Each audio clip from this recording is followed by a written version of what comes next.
Hey, welcome back to the Disney Plus Everyday Challenge that I've been fighting. This is my second shot at this. I only lasted like a minute before I gave up. John Barenthal, the Punisher. Today's episode of the Disney Plus Everyday Challenge, welcome back to it, is the Punisher, formerly of Netflix. And stop taking my light, John. Okay, formerly of Netflix, is one of the series that spun off of the Daredevil series, and it was back in a time when Marvel's television arm was completely separate from the MCU films, and they were not overseen by Kevin Feige or anything else.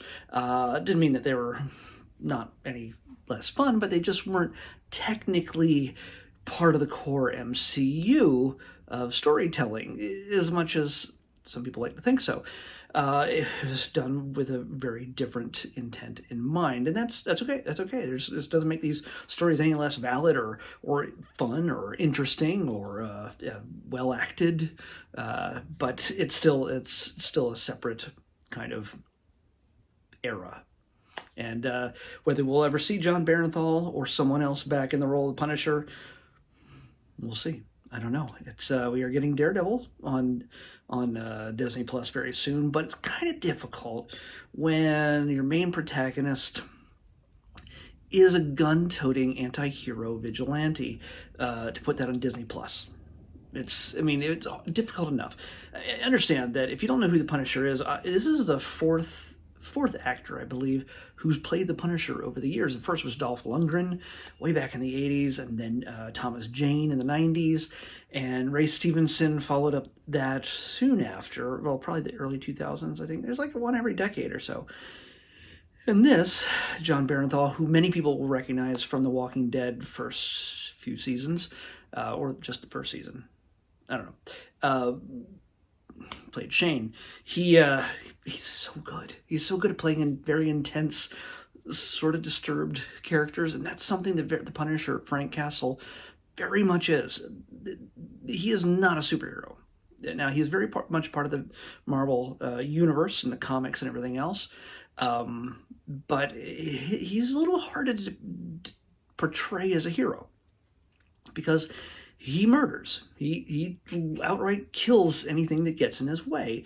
Yes, he has some reservations. He's certainly not going to kill women and children that are innocent.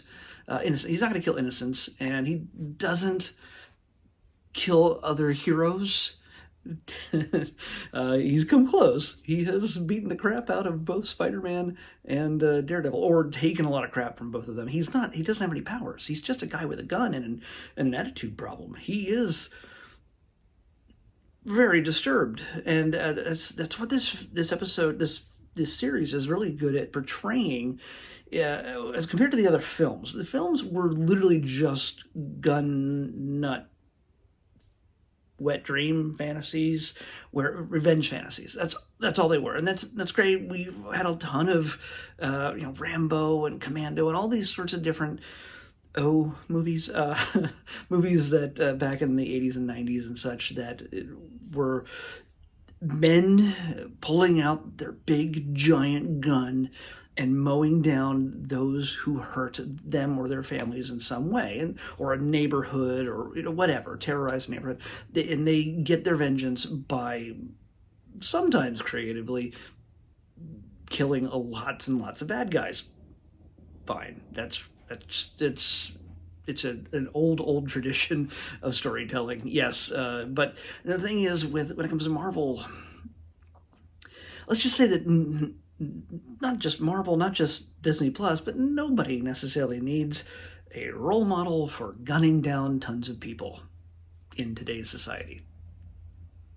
People who feel they've been done wrong by others, whether justifiably or not, don't need a role model.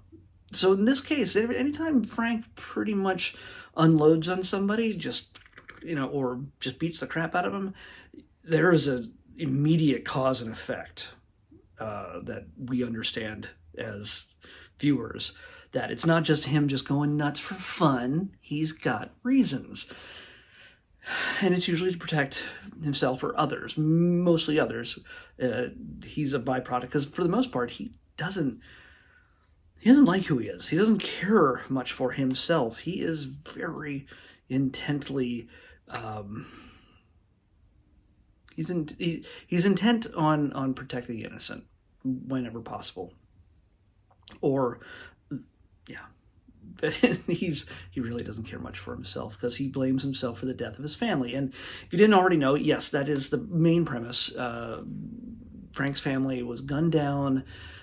Different films and stories tell it different ways, and that story, I don't know if I can't remember if it was ever fully told in the Daredevil series when he made an appearance there in season 2. I think it was season 2.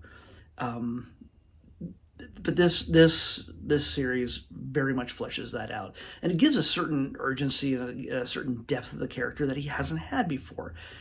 Nothing against Thomas Jane or Dolph Lundgren or Ray Stevenson, who eventually came to the MCU as Volstagg, one of the Warriors 3 and Thor, the first 2 anyway, before he was killed in the third one, so by Hela.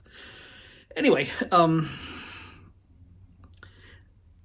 the Punisher, like I said, is just a very difficult character to depict. The fact that he was brought over from Netflix along with all the other ones is kind of surprising, because he is probably the most R-rated of all the characters.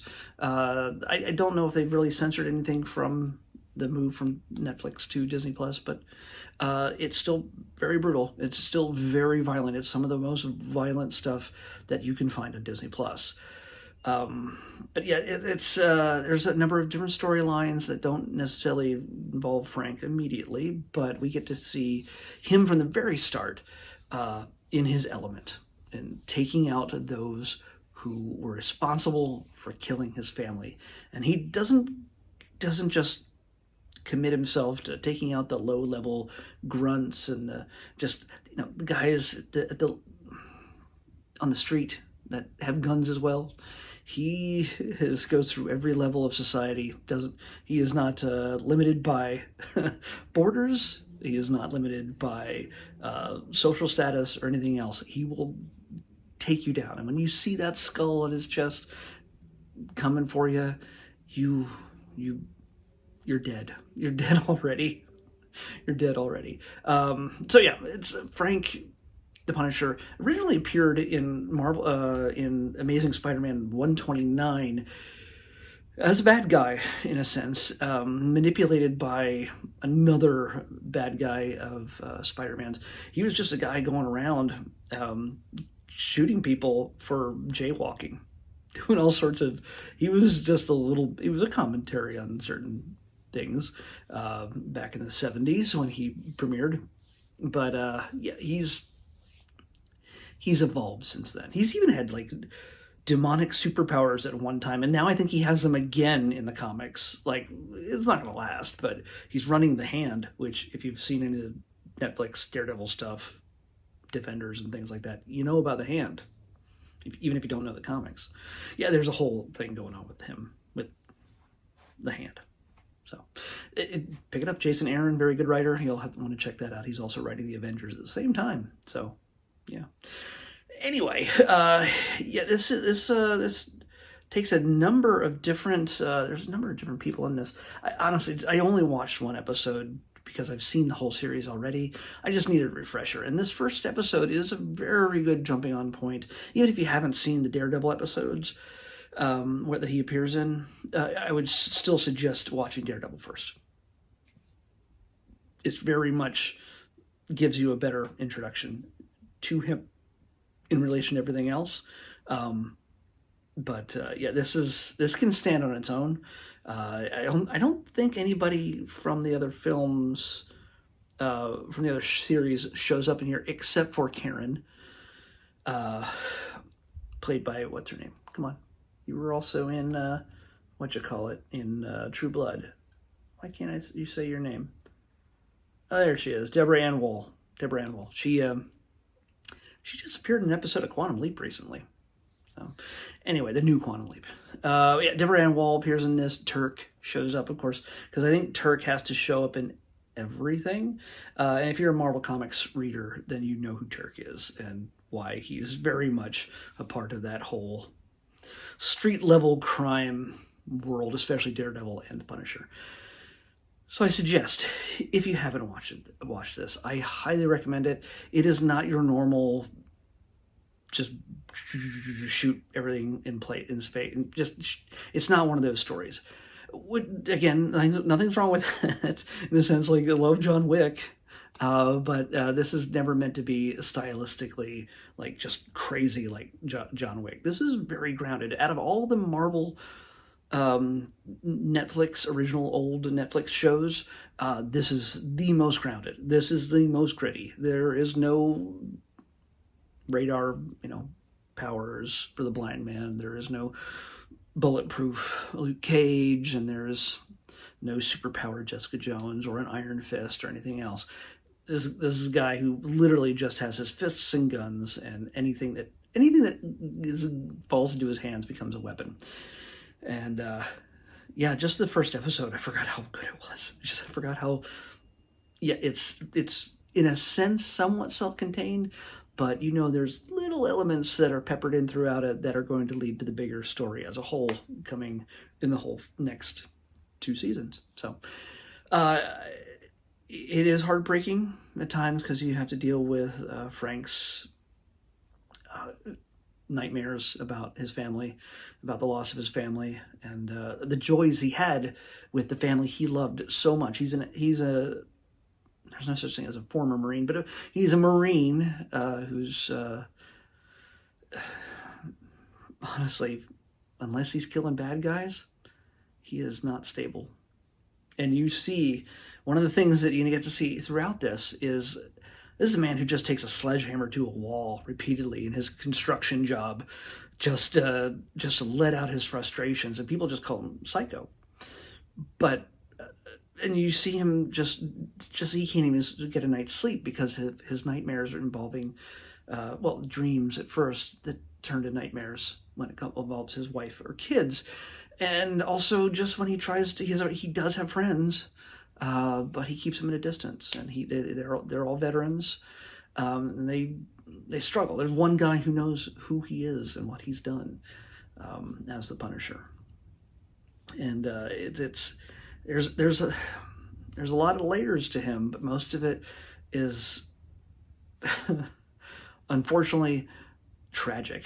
And but you see very much by the end of the episode when he gets to lay the law down on some bad guys, some really bad guys, you see him at peace more than anything. Where will that lead him? Well, you'll have to watch the series to find out. And like I said, I highly recommend it if you're a Marvel fan. But please, if you get a chance, if you're going to do this, try to do it in order. Try to watch Daredevil season 1 and 2. Once you've seen the whole season, the first season in which he shows up, then you can move on to this series. So, yeah. It's not the bright and shiny happiest of all the series and movies and everything else, but I think it's the best iteration of the Punisher. But I think a lot when it comes to the Punisher, you really can't necessarily tell that story properly unless it's just going to be a run and gun thing, a vengeance tale. You can't really tell that story in 90 minutes because I think Frank deserves a much more nuanced story to show that it's not just a knee-jerk blam bam blam kind of thing. Otherwise, like I said, otherwise it's just fantasy for people who want to hurt others for themselves being hurt. And there's nothing glamorous about what Frank is going through. And the fact that he doesn't take his anger out on just about everybody is a testament to his self-control, even though he very rarely has it, especially when it comes to dealing with criminals. So let's pick tomorrow's episode. 334. 334. Come on. 3. Okay. We're back to documentaries. Not nature. Technically, it's more archaeological this time around.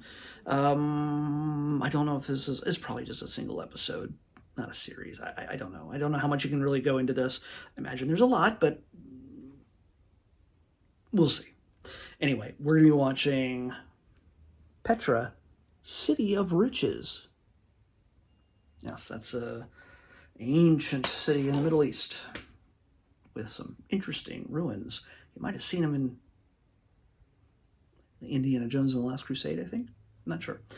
Anyway, I'll see you back here tomorrow with Petra, City of something or other. I've already forgotten. Oh, man. Petra, City of Riches on the next Disney Plus Everyday Challenge. I'll see you then. Bye. Okay. Something's wrong here. It said Petra, City of Riches, but there is no Petra, City of Riches on Disney Plus. However, there is a Petra, Secrets of the Ancient Builders. That is a 45-minute documentary. So I don't know how that name showed up or didn't show up, or I don't know how it got to be what it is. But that's what we're going to do instead. There is only one other Petra thing on Disney Plus that I can see that we haven't watched yet. We haven't watched anything with Petra. So Petra, Secrets of the Ancient Builders is what we're watching next on the Disney Plus Everyday Challenge. I'll see you back here tomorrow with that.